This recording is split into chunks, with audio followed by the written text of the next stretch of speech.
Un cordial saludo para todos los oyentes y participantes de este segundo Congreso Internacional Retos de la Educación.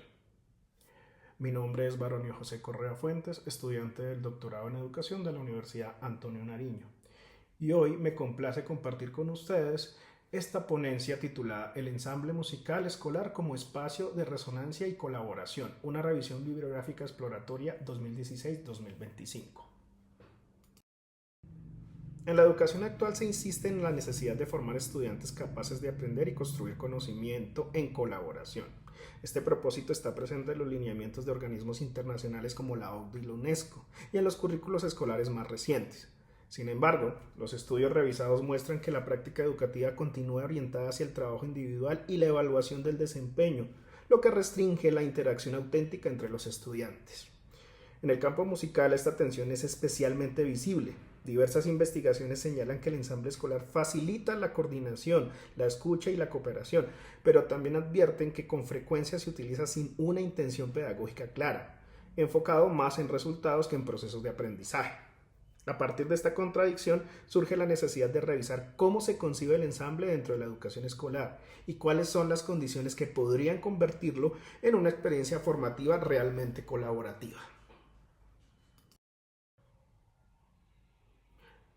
La pregunta de investigación no surgió de una idea previa, sino del proceso mismo de revisión.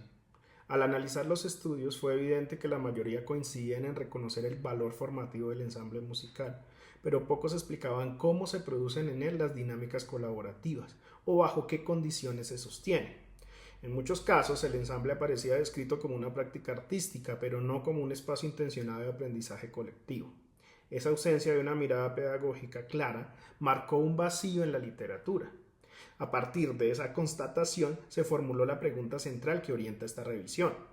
¿Cómo y bajo qué condiciones didácticas el ensamble musical escolar favorece la creación de ambientes que potencian la colaboración y la construcción de significado en la educación pública? En otras palabras, la lectura no fue un paso previo al problema, sino el camino que permitió reconocerlo y formularlo con sentido. Luego de delimitar la pregunta, se establecieron los objetivos que guiaron el proceso de revisión. El objetivo general buscó comprender desde la evidencia existente cómo el ensamble musical escolar puede generar ambientes colaborativos y qué condiciones didácticas lo hacen posible. Este propósito orientó toda la búsqueda y la lectura de los artículos. A partir de allí, se definieron 4 objetivos específicos que corresponden a las fases del trabajo. El primero fue revisar las investigaciones recientes sobre educación musical colaborativa para ubicar los enfoques teóricos y los contextos en los que se ha estudiado el tema. El segundo consistió en describir las metodologías utilizadas por los investigadores, analizando cómo se diseñaron los estudios, qué técnicas de recolección de datos se emplearon y qué tipo de muestras trabajaron. Esto permitió valorar la coherencia entre lo que los autores proponían y cómo lo investigaban. El tercer objetivo fue identificar las condiciones didácticas presentes en los ensambles que lograron generar colaboración genuina. Aquí la revisión permitió reconocer elementos comunes como la horizontalidad docente, la reflexividad o el bienestar emocional. Finalmente, el cuarto objetivo buscó proponer un marco interpretativo que integrara esos hallazgos teóricos y metodológicos, ofreciendo una comprensión más clara del ensamble como dispositivo pedagógico y no solo como práctica artística. De este modo, los objetivos no se limitaron a orientar la búsqueda, sino que estructuraron la forma en que la información fue leída, comparada y sintetizada. El estudio se desarrolló bajo el enfoque de una revisión bibliográfica exploratoria, una modalidad cualitativa que no busca agotar toda la producción existente, sino comprender las tendencias y patrones presentes en un conjunto significativo de investigaciones recientes. A diferencia de las revisiones sistemáticas, este tipo de revisión permite mayor flexibilidad analítica y se orienta por la lectura crítica y comparativa, más que por el conteo exhaustivo de datos. La muestra final estuvo conformada por 23 artículos académicos publicados entre 2016 y 2025, seleccionados de bases como Scopus, Web of Science, ERIC, Springer Open y Frontiers in Education. Los criterios de inclusión fueron 3, que abordaran la relación entre educación musical y colaboración, que presentaran claridad metodológica en sus diseños y técnicas, que ofrecieran información suficiente para identificar condiciones didácticas o vacíos en la práctica. El análisis fue inductivo y categorial, Las categorías no se impusieron desde el inicio, sino que emergieron del diálogo entre los textos, especialmente en torno a 4 ejes: las condiciones didácticas, las metodologías empleadas, los aportes teóricos y los vacíos detectados. Este procedimiento permitió construir una lectura más amplia y coherente del campo, respetando la diversidad de enfoques, pero buscando convergencias que explicaran cómo se configura la colaboración en el aula ensamble. Para organizar y analizar la información de manera rigurosa, se construyó una matriz de análisis bibliográfico. Esta herramienta permitió sistematizar los 23 artículos revisados y comparar sus aportes desde distintos enfoques y contextos. La matriz se estructuró en 7 campos: la referencia bibliográfica, el objetivo del estudio, el método utilizado, los resultados principales, los vacíos identificados, los aportes teóricos y el país de procedencia. Cada campo cumplió con una función específica. Por ejemplo, la columna del método permitió reconocer cómo los investigadores abordaron el estudio de la colaboración, algunos desde enfoques etnográficos, otros desde el estudio de casos o metodologías mixtas. La sección de vacíos fue fundamental, porque mostró lo que los artículos no alcanzaban a resolver, y de allí surgieron muchas de las categorías que luego estructuraron los hallazgos. Este ejemplo que aparece en la diapositiva corresponde a un artículo incluido en la revisión y permite ver cómo la matriz no fue un simple resumen, sino un instrumento interpretativo. Gracias a este trabajo comparativo fue posible identificar patrones comunes entre investigaciones de distintos países y contextos, lo que llevó a definir las 5 condiciones didácticas que veremos en la siguiente sección.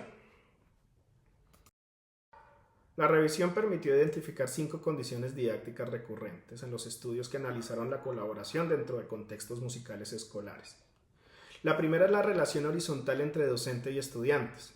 En los ensambles donde el profesor asume un papel de mediador y no de director autoritario, se fomenta la participación activa, la toma de decisiones compartidas y la autonomía del grupo. Esta tendencia aparece de forma consistente en los trabajos de Saitre 2018, Forbes 2016 y Crossley 2023, quienes destacan que la autoridad pedagógica se construye en la interacción, no en la jerarquía. La segunda condición es el bienestar emocional y la autorregulación. Los estudios de Kresch y Halland 2011 y de Bruin 2025 demuestran que la calidad del aprendizaje colaborativo dependen del clima emocional.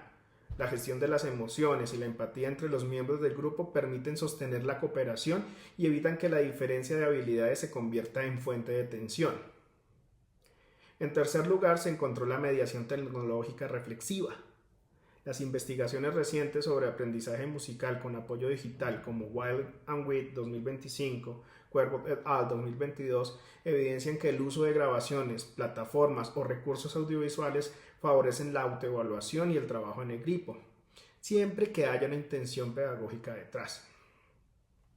La cuarta condición está relacionada con la inclusión y la interculturalidad. Estudios desarrollados en contextos diversos, desde Australia hasta América Latina, coinciden en que el ensamble puede funcionar como espacio de reconocimiento cultural cuando el repertorio y las dinámicas reflejan la pluralidad de los estudiantes. Esto se observa en trabajos de Westerlund et al. 2020 y Walsh 2009. Por último, aparece la reflexividad docente como una condición transversal. Los estudios de Borges y Richard 2020 y Teicher-Bergy 2023 destacan que el aprendizaje colaborativo se consolida cuando el docente analiza su propia práctica, documenta los procesos y ajusta sus estrategias a partir de la observación. A partir del análisis de los artículos y de las 5 condiciones didácticas identificadas, se propuso un marco interpretativo que se denominó el aula ensamble como espacio de resonancia. Este modelo se organiza en 4 ejes, que no son categorías aisladas, sino dimensiones que se entrelazan para explicar cómo se construye la colaboración y el sentido en el contexto musical escolar. El primer eje es el de la comunidad de práctica, retomando la noción de Wenger, 1998. Aquí el aprendizaje surge de la participación compartida. Los estudiantes aprenden porque interactúan, negocian y construyen conocimiento en la acción, no por transmisión. En los ensambles revisados, esto se evidencia cuando las decisiones musicales se toman colectivamente y cada integrante se siente parte del proceso. El segundo eje corresponde al espacio de resonancia, inspirado en Hartmut Rosa, 2019.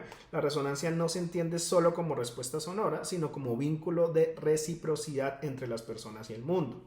En el aula ensamble, la música se convierte en un medio para afectarse mutuamente, escuchar al otro y producir sentido compartido.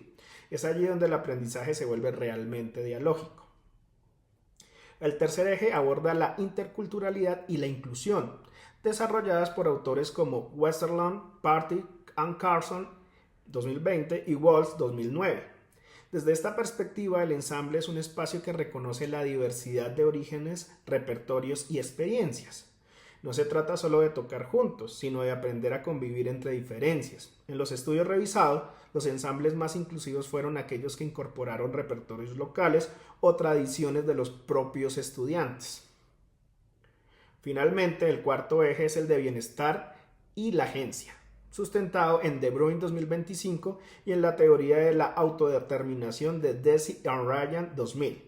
La colaboración solo se sostiene cuando los participantes experimentan sentido, autonomía y pertenencia. La música en este caso actúa como mediadora del equilibrio emocional y del compromiso con el aprendizaje. En conjunto, estos cuatro ejes permiten comprender el ensamble musical no solo como una práctica artística, sino como un dispositivo pedagógico donde lo cognitivo, lo social y lo emocional se integran. Este marco interpretativo, construido a partir de la revisión, ofrece una forma de pensar el aula ensamble como un espacio de aprendizaje relacional, capaz de transformar la manera en que entendemos la educación musical en la escuela pública. La idea del aula ensamble resonante integra los cuatro ejes del marco interpretativo en tres principios pedagógicos. Primero, es un espacio donde se aprende conviviendo, porque el aprendizaje surge de la interacción y la práctica compartida, como plantea Wenger en la noción de comunidad de práctica. Segundo, la música se vive como experiencia estética, comunicativa y pedagógica. La resonancia, en el sentido de Rosa, aparece cuando los estudiantes se escuchan, se afectan y construyen sentido mientras tocan juntos. Y tercero, el sonido se convierte en conocimiento y en encuentro. Desde una mirada intercultural e inclusiva, cada repertorio y cada voz aportan a la comprensión colectiva. En conjunto, el aula ensamble resonante no enseña música como objeto, sino que la asume como una forma de aprender con otros y sobre otros a través de la experiencia sonora. Esta revisión permitió confirmar que la colaboración en el aula musical no surge de manera espontánea, sino que depende de unas condiciones didácticas, conscientes y sostenidas. Los estudios revisados mostraron que cuando el docente actúa como mediador, se cuida el clima emocional, se promueve la inclusión y se reflexiona sobre la práctica. El ensamble se convierte en un verdadero espacio educativo. En esa línea, el modelo del aula ensamble resonante integra lo estético, lo social y lo pedagógico. La música deja de ser solo ejecución para convertirse en una experiencia de encuentro y aprendizaje compartido. Este enfoque responde a los objetivos de la investigación: identificar las condiciones didácticas, comprender cómo se configuran en distintos contextos y proponer una lectura integradora que las articule. En síntesis, el aula ensamble resonante muestra que enseñar música es enseñar a convivir, que el sonido puede ser conocimiento y que la colaboración es una forma de educar, no solo de organizar el trabajo. Con ello, la revisión no ofrece recetas, sino una invitación a repensar la educación musical desde la relación, la escucha y el sentido compartido. Para cerrar esta ponencia nos quedan tres tareas importantes. Repensar los currículos. La educación musical no puede seguir organizándose solo en torno a la técnica o a la ejecución, o en el peor de los casos, a presentaciones. Los programas deben incluir experiencias colaborativas y afectivas, donde aprender música sea también aprender a convivir y a construir sentido con otros. Y desde el currículo, esta no puede quedarse en la periferia del PEI. Debe activarse como una herramienta pedagógica para la construcción social. En segundo lugar, se requiere formar docentes en pedagogías resonantes y comunitarias. Los estudios mostraron que la colaboración depende en gran medida del rol del profesor. Un docente capaz de escuchar, reflexionar y adaptarse es quien convierte el aula en un espacio de resonancia y aprendizaje mutuo. Finalmente, es fundamental promover investigaciones situadas en los contextos escolares públicos latinoamericanos. La mayoría de los estudios provienen del norte global. Necesitamos seguir explorando cómo estas prácticas se transforman en nuestras realidades locales con nuestras condiciones y desafíos. Les agradezco su presencia y espero verlos en una próxima oportunidad.